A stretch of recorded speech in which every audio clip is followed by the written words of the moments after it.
I just want to go and get right into the word, man. I want to tell you that, like, if you stop focusing on you, you can win. You just got to stop focusing on you. See, I want you to know that skill set, that promise, that gift that you have is not because of you. It's not about you.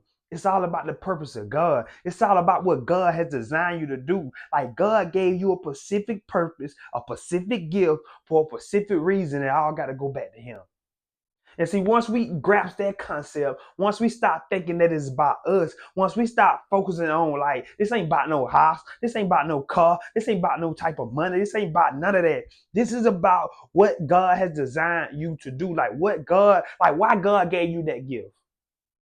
Like why God gave me the speaking gift. Like why God gave me the gift for art. Like why God gave me the gift to be a mechanic. Like why God gave me the gift to make music. Like why God gave me the gift, the ability to read people. Why God gave me the ability to feel the emotions and help other people out through their emotions and their situation. Like we need to focus more on that than we focus on the money.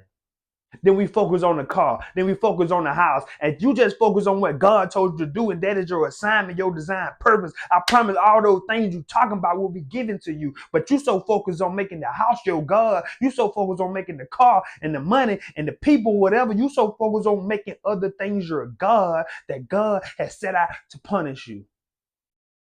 And once we get the concept of saying, you know what, I'm no longer gonna focus on the money. I'm no longer gonna focus on the fame or nothing. I'm only gonna be focused on the assignment. I'm only gonna focus on my purpose for now. I'm only gonna do like why God designed me, like why God gave me this specific gift for this specific person. Like that's the only thing I'm gonna focus on. And I want you to know that the reason why you can't win because you focus on you.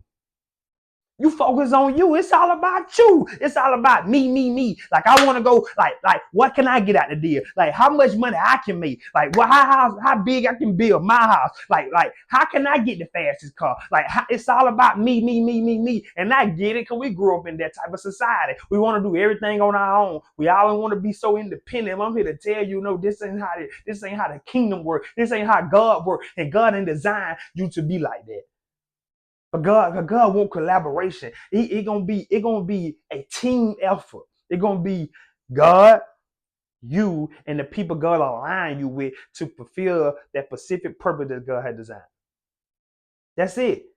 It's gonna be God, you, and the people that God's gonna align you with for the specific purpose, all to go back to Him. Like, what do He want? And once you can stop focusing on you and focus on God, you can win. But you're constantly losing right now, consistently losing right now because you just focus on you. And when you focus on you, you might be happy for a moment. You might be happy for a year. But when you focus on God, you be happy for a lifetime. This thing is eternal.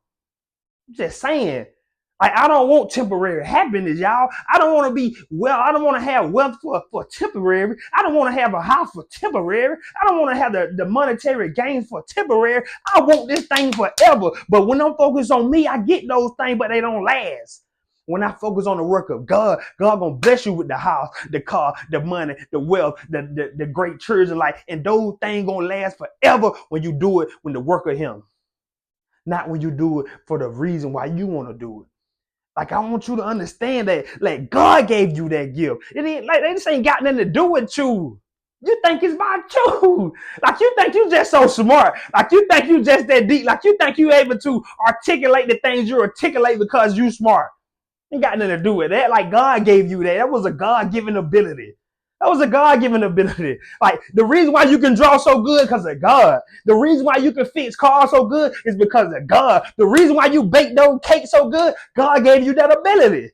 The reason why you can read books so good, God gave you that ability. The reason why you can speak so well, God gave you that ability. The reason why you can articulate the Bible so well, God gave you that ability. The reason why you can break down the stock market and understand it, teach it to people, this ain't like God gave you that gift. You ain't do that by yourself. Who you think you are? Who you think you are? Who you think you are to be going around telling people they should be praising you? They should be thanking you. No, this thing ain't got nothing to do with you. This is about God. They should be thanking God. And God is doing the work through you to help His people. And God, see, Once you get that concept, I promise you, like you're gonna see such a big shift in your life. I promise you that. Like once you understand that, like everything that you have, every God-given ability that you have is not because of you. Listen, you were chosen. God chose you, and you should feel great. You should feel special because, like when God chose you for a specific purpose, He's gonna make sure it get done, involuntarily or voluntarily. Like the purpose will get done, but we have to be willing to do the work and yield to God and yield to our purpose. Like we have to be willing to do our part because God has already done His part. God has already blessed you. God has already gave you the gift. But watch this, y'all. Watch this. I want to talk about something real quick. So I'll read my Bible, right? And it came to a point where they were talking about God was telling them telling the Israelites that they gonna work for 6 days and on the 7th day they gonna rest. Like they gonna be the day of holy. They gonna make this day holy. Like for 6 days you gonna do labor. For the 7th day you shall rest. And He told her, I don't care if it's plowing season and I don't care if it's harvest season, you will rest. All right. So like when I read that, I said, all right, so I want to go look up and see like what the word plow mean. What does plowing mean? So the word like plowing, like anytime the farmer is plowing, that means they're breaking up the soil, loosening the soil up because it's hard. Remember, the soil in the ground is hard at first, but they have to go through and plow and loosen it up in order to get prepared for the plant season, for the sowing season. Okay. See, while I'm saying all this because I want to go somewhere. I got something for y'all. Y'all just got to walk with me. You got to follow me though. All right. So in the plowing season, the farmer he goes out there, he's breaking up the ground and loosening it up and getting ready for the plant the seeds. He's getting ready to plant the seeds, right? So I say, all right, God has planted seeds in all of us. Like God plants seeds in all of us. Like God has a gift inside all of us. But watch this though. In order for God to get ready to plant the seeds and sow seeds in your life, you have to go through a plowing season. Okay. You have to go through a plowing season. That's the season because right now you too hard for yourself. Right now you don't believe in God. Right now you don't understand your purpose. Right now you so arrogant. Right now you so conceited. Right now you think everything is about you. And that's why God had to take you through a plowing season in order to get ready to plant those seeds in your life. Okay. See, some of us, like, we want to get sold. Like, we want the seeds that God has for us. We want the seed that God has to plant, but we don't want to go through the plowing season. And the plowing season is what God has to, like, take you through the adversity, take you through the situation, take you through the circumstances, so He can loosen you up, so He can get ready to plant. Okay. So you want the seeds, like, you want the seeds, you want the sowing, you want the sowing, like, you want that. Like everybody want that. Like, yeah, I want the blessings from God. Like, but who is ready to get loosened up? In order for the farmer to get the seeds, to get the land prepared to be planted, to get the seeds so he can plant the seeds in the land, in the ground, he has to go through a plowing season where they go up and break up the soil. They have to get the soil loosening up so it can get prepared to plant. I want you to know, like, are you ready? Like, are you even prepared to be planted? Some of us ain't prepared yet. So that's why God had to take us through a season of plowing. So He can loosen you up so He can start sowing seeds in your life. Okay, man. Come on, man. I hope y'all with me. I hope y'all walking with me right now. Like I really want you to hear what I'm saying and get it. If you can just focus on God, I can guarantee you the things that you're talking about, I promise you that you will have it. I promise you that. But right now, you got to stop focusing on you. You got to stop focusing on you. Everything is about you right now. And today I want you to stop. I want you to stop being selfish. Come on, man. So I want to get into the word.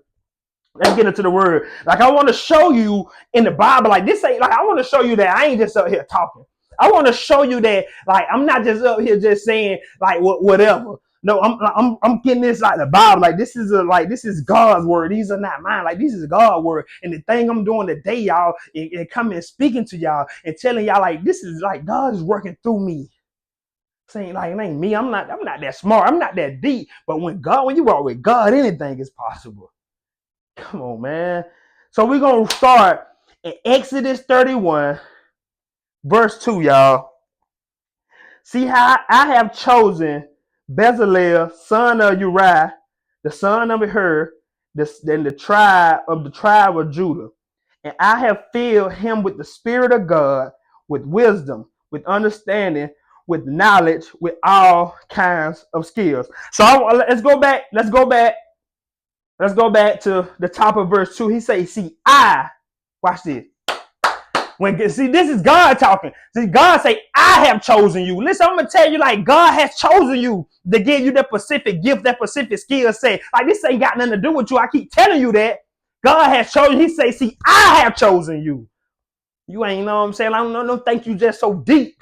Don't think you just doing it by yourself. Like, I don't want you to get this thing confused. See, I have chosen Bezalel, son of Uriah, son of Hur, of the tribe of Judah. I have filled him with the Spirit of God, with wisdom, with understanding, with knowledge, and with all kinds of skills, to make artistic designs for work in gold, silver, and bronze, to cut and set stones, to work in wood, to engage in all kinds of craft. Moreover, I have appointed Aholiab, son of Ahisamach, of the tribe of Dan, to help him. Also, I have given ability to all skilled workers to make everything. Come on, man. Listen, he said, I have given them skills to give them like everything that I have commanded them. Watch this. I have given ability to all skilled workers to make everything I have commanded you. The tent of the meeting, the ark of the covenant law with the atonement, a cover on it, and all other furniture of the tent. The table and its articles, the pure gold lampstand and all its accessories, the altar of incense, the altar of burnt offering and all its utensils, the basin with its stand, and also the woven garments, both the sacred garments for Aaron, the priest, and the garments for his sons when they served as priests, and the anointing oil and fragrance incense for the holy place. They are to make them just as I commanded you. I'm telling you, like all of this is like God gave you all of this because He wants something done.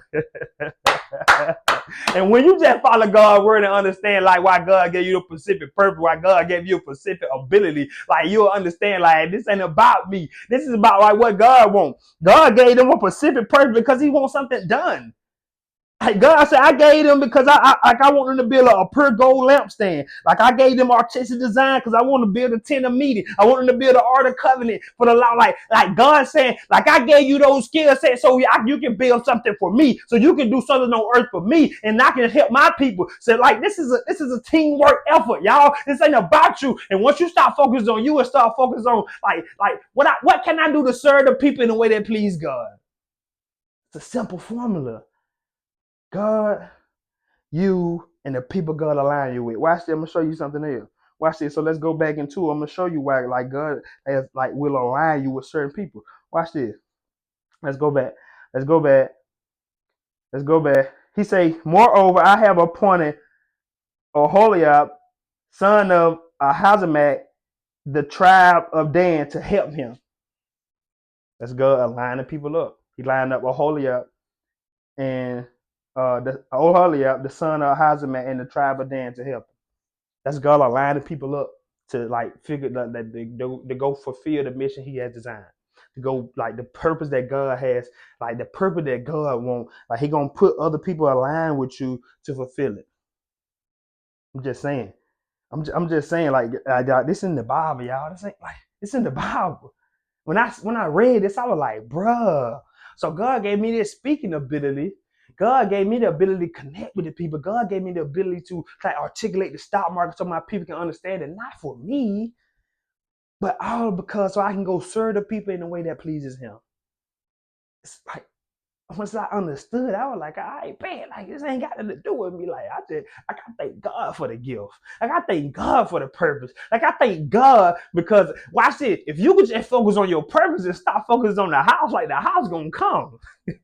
Like, if you can just focus on your purpose, stop focusing on the car gonna come. If you can just focus on your purpose, stop focusing on the money gonna come. If you can start focusing on your purpose, stop focusing on the wealth gonna come. If you can just focus on God, all those things you talk about, they gonna come. But see, your problem, your focus is in the wrong place. Your focus is on the wrong thing. Your focus is on the car. Your focus is on the fame, and your focus ain't on the assignment.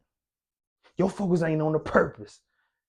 Come on, man. So let's keep reading. Let's keep reading. Watch this. I want to go to when you make other things your God. Watch this. Watch this. We're gonna skip to Exodus 32, verse 2. Watch this. Watch this. Watch this. Aaron answered them, "Take out the gold earrings that your wives, your son, and your daughters are wearing, and bring them to me." So all the people took out their earrings and brought them to Aaron. He took what they handed him and made it into an idol cast in the shape of a calf, fashioning it with the tool. Then they said, "These are your gods, Israel, who brought you out of Egypt." When Aaron saw this, he built an altar in front of the calf and announced, "Tomorrow there will be a festival to the Lord." So the next day the people rose early and sacrificed burnt offering and presented fellowship offering. Afterward, they sat down to eat and drink and got up to indulge in revelry. Then the Lord said to Moses, "Go down, because your people whom you brought out of Egypt have become corrupt. They have been quick to turn away from what I commanded them and have made themselves an idol cast in the shape of a calf. They have bowed down to it and sacrificed to it and said, 'These are your gods, Israel, who brought you out of Egypt.' I have seen these people," the Lord said to Moses, "they are stiff-necked people. Now leave me alone so that my anger may burn against them and that I may destroy them. Then I will make you into a great nation." But why? Come on, man. Come on, man. How many of you have made the house your God? How many of you have made the money your God? How many of you have made the car your God? How many of you have made the jewelry your God? And God say, "Listen, I am a jealous God. You don't make anything. You don't bow down to anything but me. You don't sacrifice to anything but me. I'm the one who brought you out of Egypt. You forgot? Ain't no gold earrings brought you out of Egypt. Ain't no gold brought you out of Egypt. Listen, you didn't get saved by the money. You were saved by me. I will bless you. I bless you in the situation in order for you to get the money, you to be saved. I bless you with that car. That car ain't saved you. That was all my doing. You got to stop focusing on other things else and start focusing on God. Stop putting the house first. Stop putting the money first. Stop putting the fame first. Listen, God is telling you, don't make anything else your God, for I will destroy you. Come on, man. I'm just telling you. How many of us have made everything else the God except for the God? How many of us have made other things, the clothes, everything else, God except for God? There should be no other gods. Watch this. Watch this. Let me show you. Let me show you. There should be no other gods, y'all. There should be no other God. Exodus 34, verse 14. Do not worship any other God, for the Lord whose name is jealous, the jealous God. God is a jealous God. But see, you watch this. Like God see you focuses on that house. Like God see you focuses on the clothes. God see you how much you worship money. And God, like, He don't want you to make any other God your God, because listen, the house ain't saved you. The car ain't saved you. The job ain't saved you. The money ain't saved you. I was the one that put all that in your life to save you, not you. Like the job didn't do it. I gave you that job. The car didn't do it. I gave you that car. The house ain't do it. I gave you that car. The money ain't do it. I gave you that money. And how dare you go make any other thing else your God? How you do that? How you do that? God said, I will listen. I will destroy them. Watch this. Watch this. They said to me, watch this. Watch this. Exodus 32, verse 7. Then the Lord said to Moses, "Go down, because your people who you brought up out of Egypt have become corrupt. They have been quick to turn away from what I commanded them, and have made themselves an idol cast in the shape of a calf. They have bowed down to it and sacrificed to it, and have said, 'These are your gods who brought you out of Egypt.'" Like God, like whoa, God, like, so the earrings brought you out of Egypt now. So the gold brought you out of Egypt. You thought that brought you out of Egypt. You must forgot who I am. You must forgot I was the one that saved you. You must forgot, like, I'm the one that sent Moses. Listen, Moses ain't do it. I did it. I the one was doing the work through Moses. That was me. That was all on me. That ain't like the gold ain't do it. But see, what we got to understand is, listen, everything runs through God. Everything. Don't make nothing else your God. Not even the people that are serving you. They're doing the work of God, and God has allowed the work to be done through them. Come on, man. Come on, man. Let's so let's go. Let's read something. Let's read something. I want to show y'all something. I want to show y'all something. I want to show y'all something. I want to show y'all something. I want to show y'all something. Watch this. Watch this.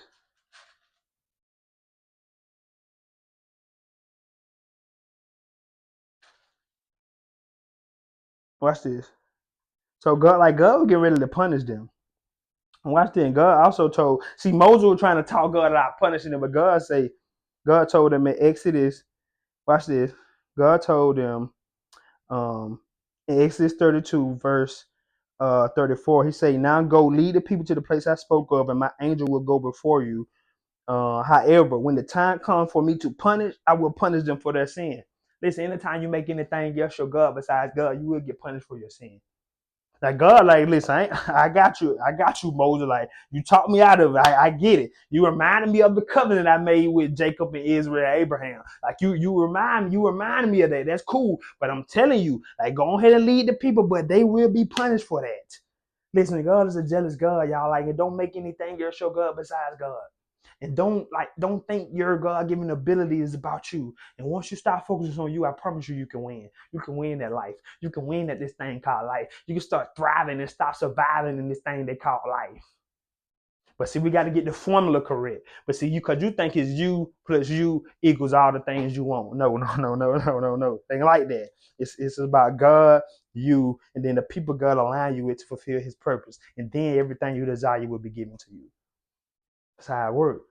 That's a simple formula, y'all. It's a simple formula, man. So listen, I really hope that y'all receive this message. And I hope that you understand that, like, whatever God has designed you to do, I hope you find your purpose in life, because that's where your money and all that everything you want is hidden, and your purpose is on the other side of you living and fulfilling your purpose. I promise you that.